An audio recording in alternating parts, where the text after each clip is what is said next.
The topic is Spellbound in Early Childhood Education, and we're talking to the author of Spellbound, Miss Mary Williams. And of course, Miss Williams, before we had our first commercial break, we promised that we'd give you an opportunity to talk about this book, Spellbound. As a matter of fact, we've had many positive comments in reference to it, and it was the book, more than anything, that sort of convinced us that we ought to try to at least give our audience an opportunity to have access to this book. And I think we said earlier that it's a book about children, but it's not written for children. It's for adults in terms of how to deal with children. Let's talk. Tell us about that book.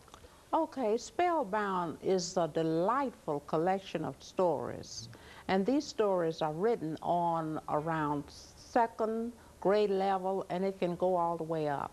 But mostly, I wrote these stories to appeal to children who we might refer to as reluctant readers. And I wanted them, and when I speak of reluctant readers, I'm speaking of children on an upper grade level, like maybe 5th or 6th grade.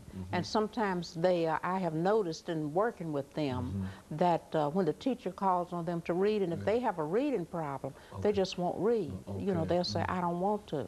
And then the teacher doesn't understand. They think the child is being kind of rebellious. Difficult. Right, yeah, difficult.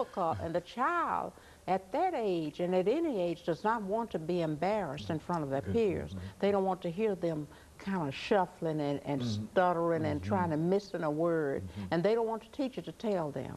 And they definitely don't want the other children to tell them. So they want to be able to go all the way through. So when I wrote this book, it took me a while to write it because it's written in a way that all the basic sight words, of course, are employed. But when I reached the words with syllabication skills, I have maybe just a few words that are 4 syllables. The rest of them are maybe 3 syllables. Yet the words are interesting. Vocabulary is interesting enough that would make the children, if it's something they don't understand, they could get the meaning of it from the other words in the sentence. Okay, I found out that children like dialogue. So with me being in drama, I have a lot of dialogue, and I'm good with the dialogue. And I start out with a hard punch, because when children go to the library and you know, to pick up a book, they open it up and they just see something, and if they don't see any dialogue on that first page, they'll put it back. But if they see something that's really catching right at the beginning of the story, then they'll go on and read the story.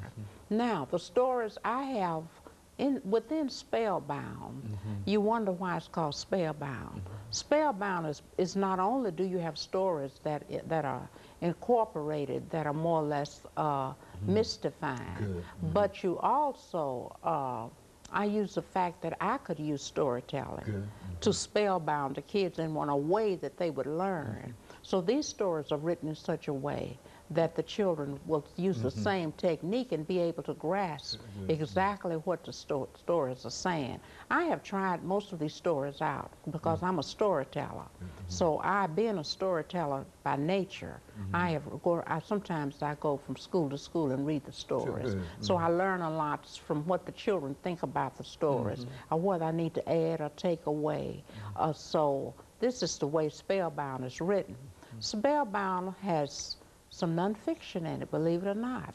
It has 11 stories. It's a book that incorporates 11 stories.